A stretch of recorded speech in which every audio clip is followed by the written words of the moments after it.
बिस्मिल्लाहिर्रहमानिर्रहीम। अस्सलामुअलैकुम। कैसे हैं आप सब? बिल्कुल ठीक ठाक हैं।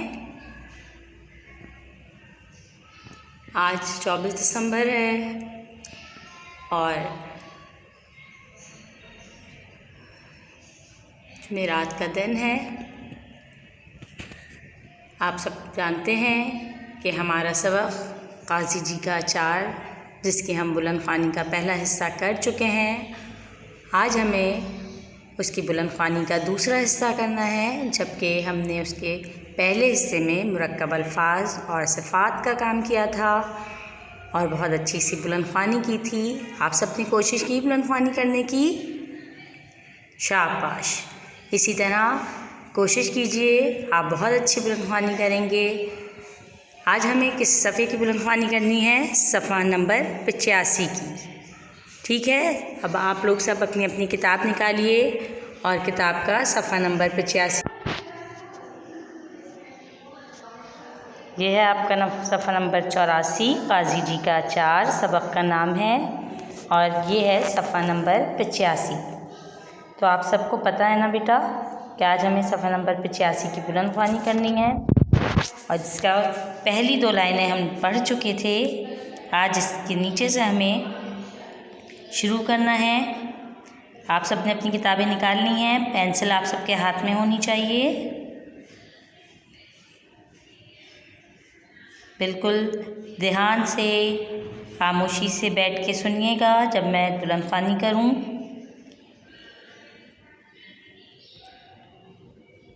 हमें कहाँ से बुलंद ख़्वानी शुरू करनी है? नजमा और सलीम पढ़ाई के वक्त खूब पढ़ते और खेल के वक्त खेलते। दोनों बच्चे कभी कभी अपने वालिद की दुकान पर जाते तो दुकान की मुख्तलिफ़ चीज़ों को इस खूबसूरती से सजाते कि अब्बा और गाहक दोनों खुश रहते। मोहल्ले और पड़ोस वाले भी सलीम और नजमा की तारीफ़ करते। पड़ोस के काजी जी और उनकी बेगम कभी कभी उनके लिए एक बहुत उम्दा तोहफ़ा भेजते थे। वो जब कभी अपने घर में अचार डालते या मुरब्बा बनाते तो बोतल भर कर अनवर साहब को ज़रूर दे जाते। उन्हें मालूम था कि उनके पूरे घराने को अच्छे अचार, चटनियाँ और मुरब्बे बहुत पसंद हैं।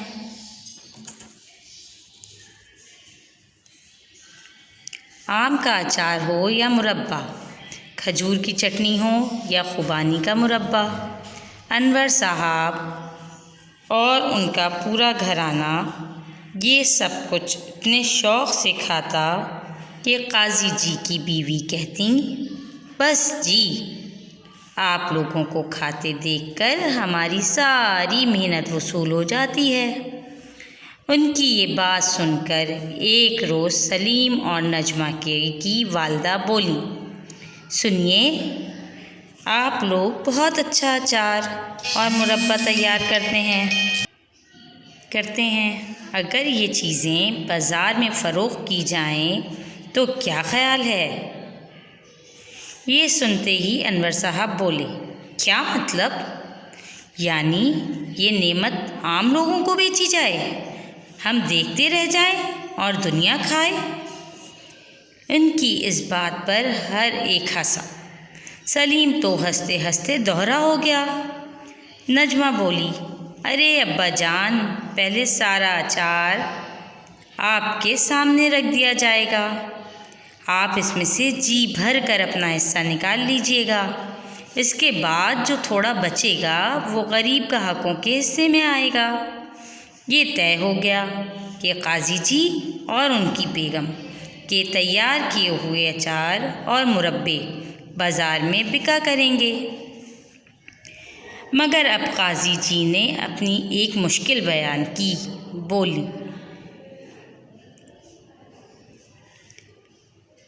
बोले होना चाहिए था, यहाँ पे एक प्रिंटिंग की गलती है, आप लोग सही कर लीजिएगा इसे।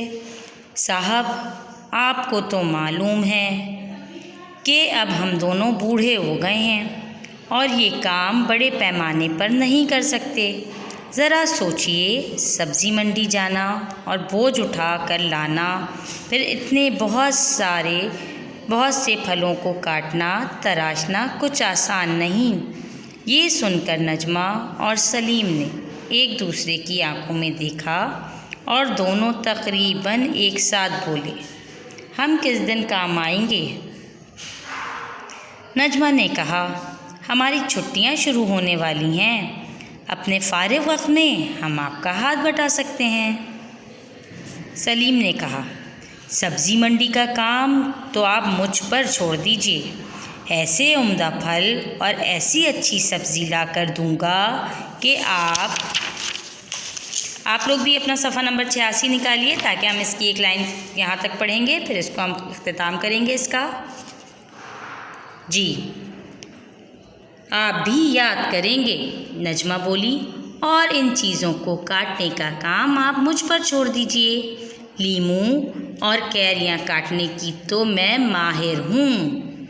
जी बच्चों, आपको भी इसी तरह उतार चढ़ाव का ख्याल रखते हुए अपने सफ़ा नंबर 85 की बुलंदख्वानी करनी है। सफ़ा नंबर 86 की हमने 2 लाइनें पढ़ी हैं, ठीक है? तो आप लोगों को भी बहुत अच्छी सी बुलंदख्वानी करनी है। इसी तरह जैसे सलीम और नजमा बोल रहे हैं या कोई सवालिया जुमला है तो उसको इसी तरह, जैसे यहाँ पर एक सवालिया जुमला था, ये देखें, ये अगर ये चीज़ें बाज़ार में फ़रोख्त की जाएं तो क्या ख़याल है। अगर मैं ऐसे पढ़ूँगी तो आपको लगेगा कि ये सवालिया है, नहीं लगेगा ना।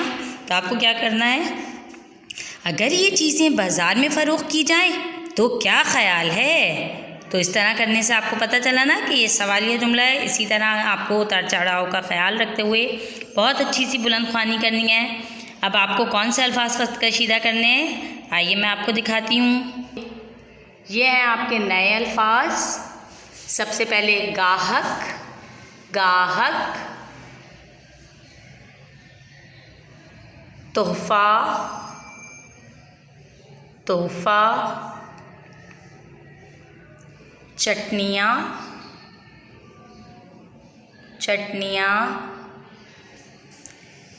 मेहनत, मेहनत, फ़रोख्त। देखें कुछ बच्चे ना इससे पढ़ते हैं फ़रोख्त, यह है फ़रोख्त, ठीक है? इसलिए क्या, देखें अब हमने मेहनत पढ़ा तो हमने क्या, मेहनत। अब इसको अगर हम पढ़ेंगे फ़रोख्त तो ये लफ्ज़ गलत हो जाएगा, हमें पढ़ना है फ़रोख्त। दुनिया, दुनिया, गरीब, गरीब, बूढ़े, बूढ़े, बोझ, बोझ, दिन, दिन। अच्छा, कुछ अल्फाज ऐसे हैं जो आपने बिल्कुल सुने हुए होंगे। अब दिन आपको लग रहा होगा कि ये नया लफ्ज़ नहीं है, लेकिन हम इसमें जो सरगर्मी करने वाले हैं इसलिए मैंने कुछ अल्फाज ऐसे लिखे हैं कि आप सरगर्मी कर सकते हैं उनको देख के। आज की जो हम सरगर्मी करेंगे वो है हमारी क़वाइद और ज़ख़ीरा अल्फाज की। तो आप ये अल्फाज ख़त कशीदा कर लीजिए। उसके बाद और एक लफ्ज़ मैंने और लिखा था, उम्दा, उम्दा। तो बेटा आज के अल्फाज नए ये हैं, लेकिन इसमें से कुछ अल्फाज मैंने ऐसे लिए हैं कि हमें हमारी सरगर्मी में वो हमें काम आएंगे। अब सरगर्मी हम क्या करने वाले हैं, क़वाइद और ज़ख़ीरा अल्फाज में से आज हम मुतरादिफ़ अल्फाज पढ़ेंगे। आपको पता है मुतरादिफ़ अल्फाज क्या होते हैं? जी, ऐसे अल्फाज जो मानी में एक जैसे हों मुतरादिफ़ अल्फाज कहलाते हैं या अल्फाज मुतरादिफ़ कहलाते हैं। जैसे बोझ, तो बोझ हम कहते हैं, लेकिन अगर हम वज़न कहें तो बोझ और वज़न के मायने एक ही हैं, ठीक है? बूढ़े, बूढ़े यानी ज़ईफ़, बूढ़े लोगों को हम ज़ईफ़ भी कहते हैं, तो ज़ईफ़। तोहफ़ा, तोहफ़ा का मतलब सौगात, कोई भी आपको तोहफ़ा दे, अपनी सौगात ला के दे अपनी जगह की, तो हम कहते हैं सौगात और तोहफ़ा एक ही मायने हैं, ठीक है। तो अब आपको क्या करना है, जो हमने आज पढ़ा है उसमें से आपको ऐसे अल्फाज को ख़त कशीदा करना है जो है जिनके आपको, जैसे मैंने अभी बताया आपको, बोझ यानी वज़न। दिन का क्या होता है, दिन का आपको पता है, दिन का मतलब होता है, हम रोज़ भी कहते हैं, रोज़ाना ना, रोज़ाना यानी रोज़ यानी दिन। फ़रोख्त मतलब बेचना, बूढ़े ज़ईफ़, ठीक है। इस तरह के अल्फाज भी आप ख़त कशीदा करेंगे। और आपको काम क्या करना है अपनी वर्कशीट में, आइए मैं आपको बताती हूँ। सबसे पहले तो आपको सवाल नंबर 2 करना है। ये देखिए दिए हुए मंदरजा झेल अल्फाज के मुतरादिफ ले तहरीर कीजिए। अव्वल मतलब पहला, शक्ल, शौक़, आँख। आँख को आपको पता है ना, नैन भी कहते हैं, नैन। तो इस तरह के अल्फाज आपको इनके सामने इसी के हम मानी अल्फाज लिखने हैं, वो होंगे आपके मुतरादिफ अल्फाज। इसके अलावा आपको करना है सवाल नंबर 5। सवाल नंबर 5 पे भी देखिए मंदरजा झेल अल्फाज के मुतरादिफ के तहरीर कीजिए। अल्फाज हैं मेहनत, बूढ़े, तारीफ़, उम्दा, शौक़, ठीक है। तो आपको ये दोनों सवाल बहुत अच्छे से करने हैं। इनके हम मानी मुतरादिफ अल्फाज जो हैं आपको वो यहाँ सामने कॉलम में लिखने हैं, ठीक। अगर आपको कोई भी परेशानी हो तो आप मैसेज कर लीजिएगा। उम्मीद है आपको सब काम बहुत अच्छी तरह से समझ में आ गया होगा। आपको बहुत अच्छी बुलंदख्वानी करनी है और वर्कशीट का काम बहुत अच्छी तरह से मुकम्मल करना है। अल्लाह हाफ़िज़।